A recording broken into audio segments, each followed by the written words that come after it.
What's up, guys? Chad here. Alright, so I haven't played a whole lot of the PTR outside of kind of target dummy practice and one or two keys. So most of my impressions are through a great deal of watching streams or peering through logs. So in the background of this video, you'll mostly see Season 1 gameplay, while I run my mouth. So I'll start by discussing some Season 2, and in the back part of the video, I will be talking about the general state of healing and my thoughts on it. So if you mostly care about my Season 2 impressions, this format should be perfect for you. Alright, so let's get started with Season 2. So this got a lot of changes earlier during PTR testing, and a lot of these changes aligned very well with an article written by Clandon and the Warcraft Priests team over on Icy Veins. And these changes were great. A lot of the concerns we had going into 11.1 were basically immediately alleviated. It felt like developers were listening, because they were. I do, however, feel like there were some things that went unaddressed, and my biggest problem with those is going to have to be the passenger princess problem. The passenger princess problem. The problem that we need help to contend with fights where we just don't have the mobility or the kind of utility to deal with certain fights. This problem obviously is of a greater scope and scale than the other issues that were addressed, and because of that it might take longer for them to respond to that piece of feedback. But we did get a little bit of something, at least. I mean, we did get the ability to move inside uppies. Very cool change. But let's move into the passenger princess problem. So this raid, Nerebar Palace, I think there were fights where it felt like Disc Priest was just profoundly outdesigned, and I think Rashanan is the best example of this. It is a boss that moves out of our range, so we can't take care of the raid with any attunement healing, and a boss that moves roughly every minute and a great distance. Like, Disc doesn't have the mobility to deal with this. We can't heal while we're on the move, we have no target, and damage events occurred very shortly after Rashanat had finished moving that distance, which felt really bad as well. And it made me feel a bit like the fight was not tested, internally at least, on any spec even close to Disc Priest. I feel like this was tested on 4 evokers, essentially. And it made me remember Rasageth. I don't know if any other Disc Priest remembers Rasageth, but that was also a rough beat. It's obviously far worse on Rasageth, where we weren't even... you couldn't play a priest without help. And a lot of it as well. But still, very kind of like a depressing vibe to me, to jump into a boss and feel like my spec can't have been undermined. Anyway, I want to add a little bit of a note that I do think it's cool, that healer balance isn't always completely flat. Mobility is different between the specs, weaknesses and strengths exist, and that, like, depending on the boss design, specific healers may thrive or struggle. My problem with this philosophy is that this can't be applied. Like, you can't apply this without, like, scrutiny. And I think this tier showed for me that boss design can be unfun to try and contend with, especially when the tools you're given are so poor that it feels like you are a spec and class, like I said earlier, profoundly outdesigned. I think that I have a few hopes. I think that there are ways to fix this problem. I think that personally, my take would be to maybe dial back bosses like that a bit, because I think even if you have a lot of mobility, the amount of running you're doing on that boss is crazy. But obviously, sometimes they might want to try things out, and I wouldn't, like, not encourage that. So I think the best fix would be something like the Shadowlands Legendary that we had, which gave us Reverse Leap of Faith. Vault of the Heavens, I think it was called. And it let us cast Leap of Faith on an ally, and we would fly to them instead of the other way around. I think that would be a really cool way to give us some burst mobility. It has some limitations, but it would at least immediately get some mileage out of Time Spiral. Like, obviously right now, when somebody uses a Time Spiral, which is, I think, ideally meant, looking at what other specs and classes get, to give each spec and class a button that they can leverage for mobility. priestesses that given another use of a button that exclusively helps other players, and on top of that is extremely situational.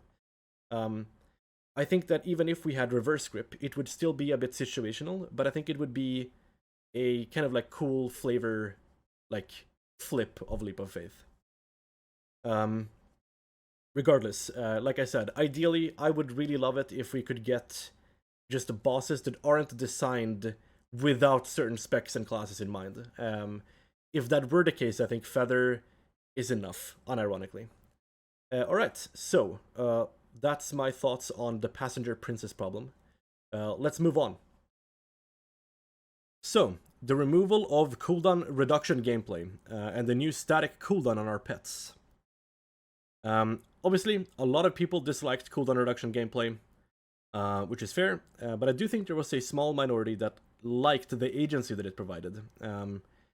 That if you missed a pet use, it was usually in your hands, unless it was obviously unreasonable. And that feeling was good, that like this is something that like this like window of opportunity is opened up entirely by you. I do however think that with how low the cooldowns are gonna be, especially the like mindbender versions, etc., I don't think it's gonna be a problem. I think more than anything, this is going to open up our globals between our ramps. We're going to be able to spot heal with penance, with powered shield even, just sending globals between our ramps that aren't just smite. And I think that's good. I don't think that mashing a single button for 7 minutes is really great. Obviously that's hyperbole to some degree, but yeah, I think that it's good that other buttons are going to get pressed, and that they are going to be pressed more often, and that they're going to get pressed without the like massive potential loss.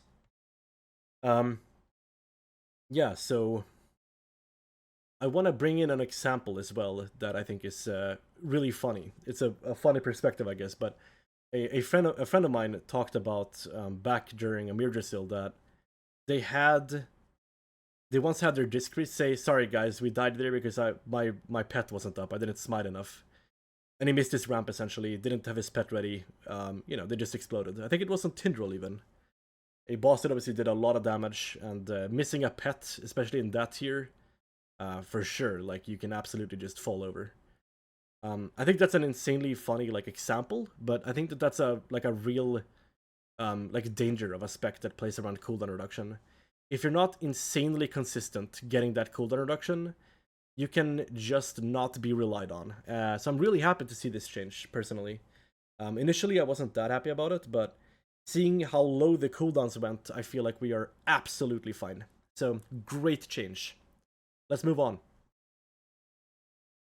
My last point going into and about specifically Season 2 will be Oracle versus voidweaver.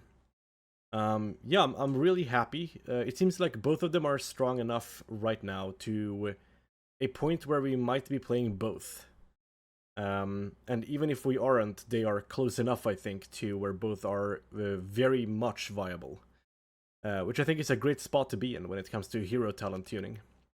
I am a bit afraid right now of the fact that it feels at least a little bit weird to play Oracle, because during the making of this video, there is still a bug that makes it so if you queue Premonition of Insight right after Mind Blast, your insight will apply to the Mind Blast instead of the following penance, which feels really weird.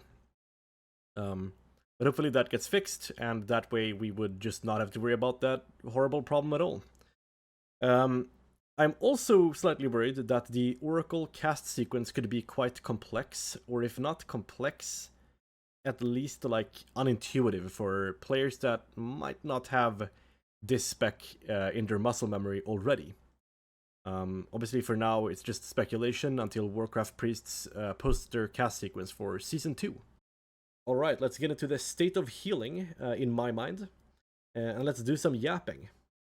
So the stated reason by Blizzard for removing Rapture was to kind of reduce the amount of total cooldowns we had and move some of that power into other buttons. I will, obviously, first of all, let's pay homage to Rapture. I think it's a great cooldown. It got reworked a bunch going into War Within, which makes it even weirder that it's now gone immediately. But It also is a spell that, although it had a low impact to our HPS in raid, it felt good. I think that having those few strong shields mattered in ramps where they could be pressed on players who were in trouble. I'm thinking, for example, Kaivesa. You could send big shields into people as you ramped for a rift. People that had the debuff, the Queensbane. That's no longer the case. Obviously, you'd have to go into your ramp with flash heals, which is obviously not really the same, not the same strength, and it's also a bit more mana intense. Regardless, I think it's strange that Disc Priest, the low cooldown burst healer, is the first, along with Holy Priest, I think, to start receiving these like kind of footnotes about removal of total healer cooldowns. I think none of these two specs should be the nucleus of this kind of like otherwise sound design change for healers. And I hope that the philosophy that they used to kind of contend with priests this season is going to be extended to other healers as well. An additional problem I've thought of recently as well is something that other content creators have brought to light, I think. If you've read the Clandon article on Icy Veins that kind of inspired, I think, Blizzard's changes for Discipline Priest, he has a great write-up there as well on what I'm going to talk about briefly next. But, yeah, so essentially, the modern Viserio spreadsheet or web app where you open up your guild spreadsheet for a mythic boss, and it's like looking at like a fucking psychosis mosaic. Even if most guilds like probably copy other guilds with similar comps, it's still insane to look at. I think in the discussion of accumulation of cooldowns, and on that also the power creep, kind of one side of the power creep, I think you could bring up other classes and specs as examples, but just for now, let's just bring up the class that helps us with our passenger princess problem that we spoke of earlier. Just Evoker is giving us both Spatial Paradox and Rescue, which is crazy to think about. Preservation Evoker, which is a very fun spec to play. It has a lot of flexibility as a ramp healer, and it has a flexibility that is not afforded to Disc Priest. And I think if you look at other healers, not just Preservation Evoker, I think the decision to call specifically Disc Priest's cooldowns feels really weird.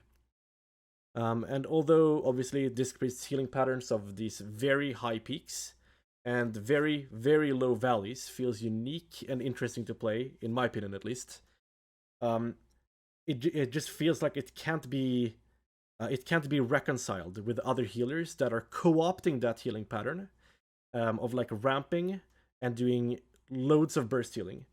Except they don't have the downside that the Disc Priest has, where we do very, very little outside of our ramps. They still have the option to send out like very good healing outside of their big setups. Alright, that's it for letting it rip. I hope you guys enjoyed this video. I have never done anything like this before. I did make a War Within beta impressions video, but it was a lot more bare bones, I think, compared to this. Let me know what you think, and thank you so much for watching. And a reminder that if you need help getting Disc Priest ready for Season 2, my coaching is free. Just join my Discord and toss me a direct message, and I will see you all in Season 2.